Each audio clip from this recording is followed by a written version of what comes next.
बस यहाँ थोड़ी सी दुविधा है कि जहाँ तक मैं देखता हूँ मुझे मेरे समान तो कोई दिखाई ही नहीं देता है। मैं कैसे अपने समान पुत्र आपको प्रदान कर दूं, इस राजा को मैं अपने जैसा पुत्र प्रदान करूं। मैं कहीं भी दूर दूर तक देखूं तो मेरे समान तो मैं ही दिखता हूं, सिर्फ मैं ही हूं। तो अब कहते हैं ब्राह्मण बेचारे संकुच हो जाते हैं कि क्या ये हमारा पूर्ण नहीं होगा।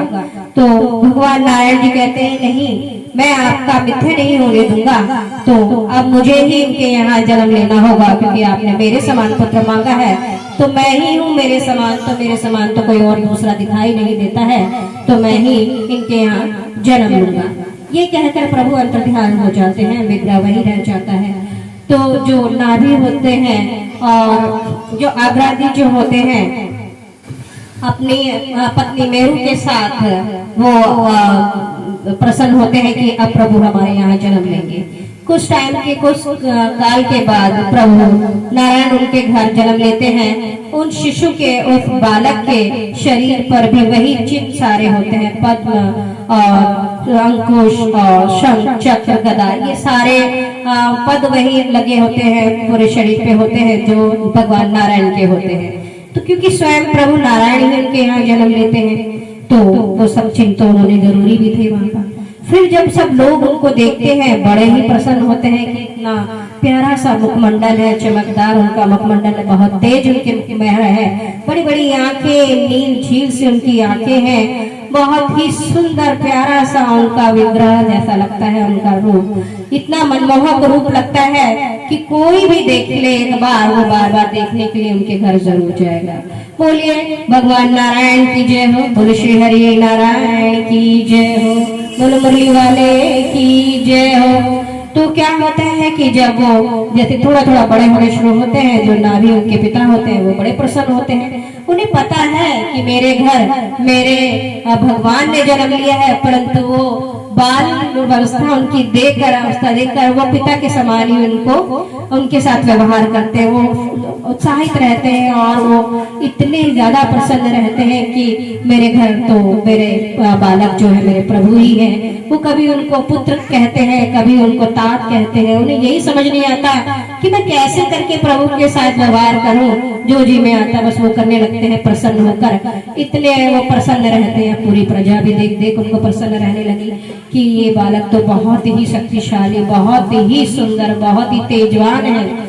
मन मोह लेता है ये, एक बार जो भी इसको देख लेता है तो सभी के सभी उससे प्रसन्न रहते हैं। जैसे जैसे धीरे धीरे वो बड़े होने लगते हैं, बाल्यावस्था उनकी पूर्ण हो जाती है, वो जब कुमार अवस्था में आते हैं तो उनके पिताजी जो है वो सोचते हैं कि अब इनको गुरुकुल भेज देना चाहिए। वो उनको गुरुकुल भेजते हैं। फिर जैसे वो बड़े होते हैं तो पूरी प्रजा जो है उनके अधीन हो जाती है। उनका नाम जो रखा जाता है वो ऋषभ नाम रखा जाता है। ऋषभ का मतलब होता है श्रेष्ठ, यानी सबसे ज्यादा अच्छा, तो उनका नाम ऋषभ रखा जाता है। अब वो ऋषभ जी जो है वो गुरुकुल में चले जाते हैं। जब गुरुकुल में वो काफी बड़े हो जाते हैं, शिक्षित हो जाते हैं पूरी तरह से, तो अब उनके पिता नाभि जो है उनको जो है विवाह कर उनका विवाह जो होता है वो इंद्र की जो इंद्र ने दी हुई कन्या दी होती है उनसे उनका विवाह कर दिया जाता है। उनका विवाह होने के बाद उनके पिताजी और माताजी जो हैं मेरू और नाभि जी चले जाते हैं यहाँ से बद्रिका आश्रम। बद्रिका आश्रम क्या है?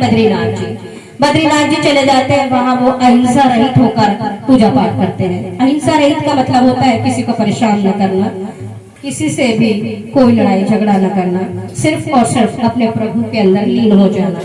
अब वो जो है वहाँ चले जाते हैं और बहुत समय तक तपस्या करने के बाद वो प्रभु के अंदर ही दोनों लीन हो जाते हैं।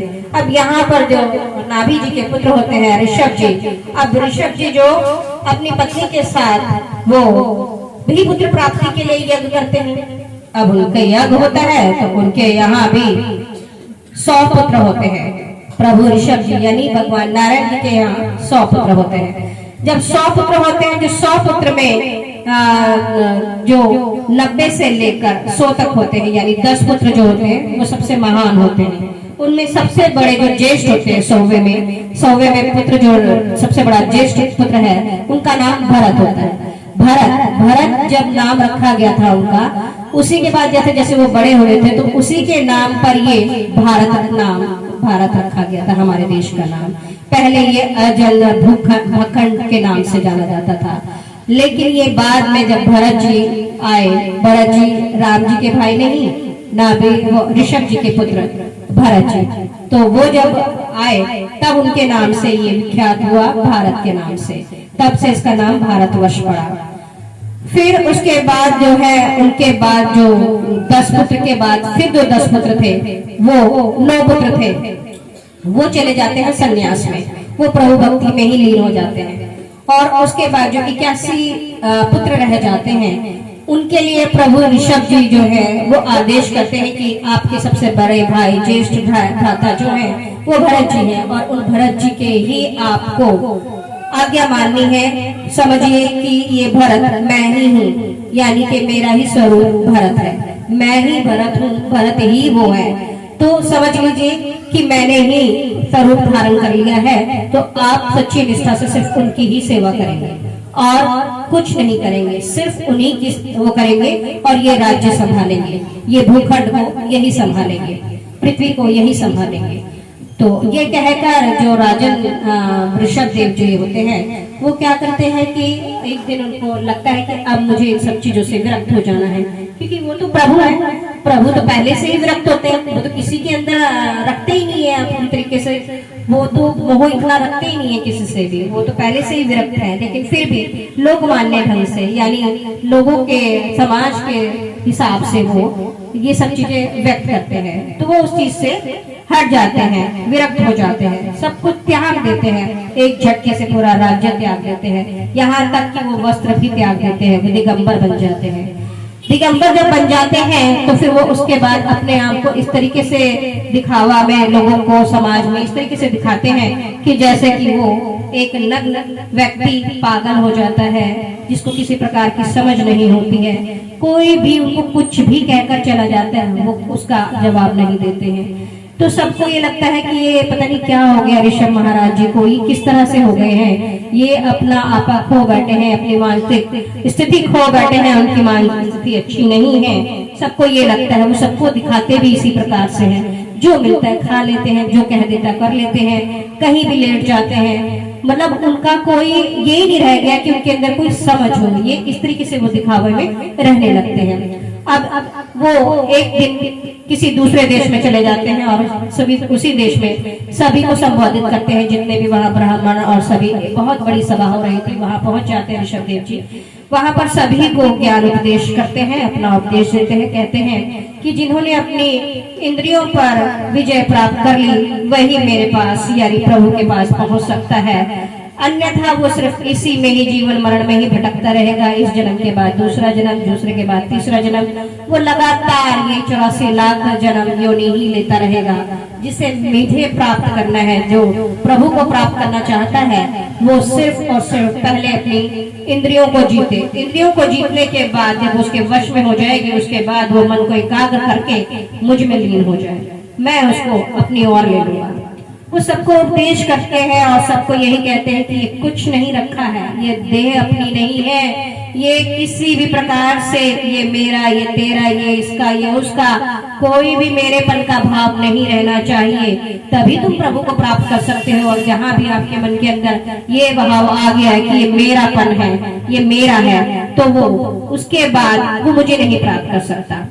ये सब उपदेश देने के बाद वो उस देश को भी छोड़ देते हैं, वो चले जाते हैं कर्नाटक की साइड, वहां पर एक वन होता है, उस वन के अंदर वो रहने लगते हैं। पहले कभी वो बस्ती में चले जाते हैं, कभी वो वन में चले जाते हैं, मतलब उनका कुछ समझ ही नहीं आ पाता कि वो करना क्या चाहते हैं। वो सबको एक सिर्फ उपदेश देना चाहते हैं कि कैसे इस संसार से आपको हटना है, संगलन नहीं रहना है, इस संसार के अंदर आपको अपने आप को पहचानना है कि आप है कौन, आप एक आत्मा है, आप एक आत्माराम है, आप एक शरीर नहीं है। तो वो ये समझाने के लिए ही इस तरह की हरकतें करते हैं। वो क्या करते हैं, एक ही जगह लेटे रहते हैं, तो वही लेटे ही रहेंगे, कई कई दिनों तक लेटे रहेंगे, वो उठेंगे ही नहीं, वही मलमूत्र त्याग देंगे, मलमूत्र में ही सन जाते हैं। अब कोई बच्चा अगर पॉटी में सन जाता है तो हम लोगों को घिन चढ़नी शुरू हो जाती है, जब घिन चढ़ने लगती है तो हम क्या करते हैं, उसको साफ फटाफट करने की कोशिश करते हैं कि भाई दुर्गंध हटे, या कोई गंदगी से हमें स्मेल आ रही है, बदबू आ रही है, हम उस चीज को वहां से हटाने की कोशिश करते हैं। परंतु ऋषभ भगवान जी जो है वो खुद अपने मल मूत्र में, यानी कि जो अपना वो संलग्न पूरा लिपट जाते हैं पूरी तरीके से, लेकिन उनके अंदर से बदबू नहीं आती। चारों ओर सुगंध ही सुगंध, दूर दूर तक मतलब आसपास के राज्यों में सबके वहां पहुंचती है, तो एक सुगंधित वायु फैलती है उनके सोच से, उनके मल से। लेकिन वो इस तरह का वो करते हैं कि जैसे मुझे कोई सुध नहीं है। कभी वो आग पर बैठे तो आग पर चलने लगते हैं, कभी वो पानी में है तो पानी में ही चलने लगते हैं, किसी ने कुछ दे दिया कुछ खा लेते हैं, नहीं तो वो ऐसे ही अपना सूखे पत्ते कंकड़ मिट्टी जो दिन में आता है वो खाकर अपना गुजारा करते हैं।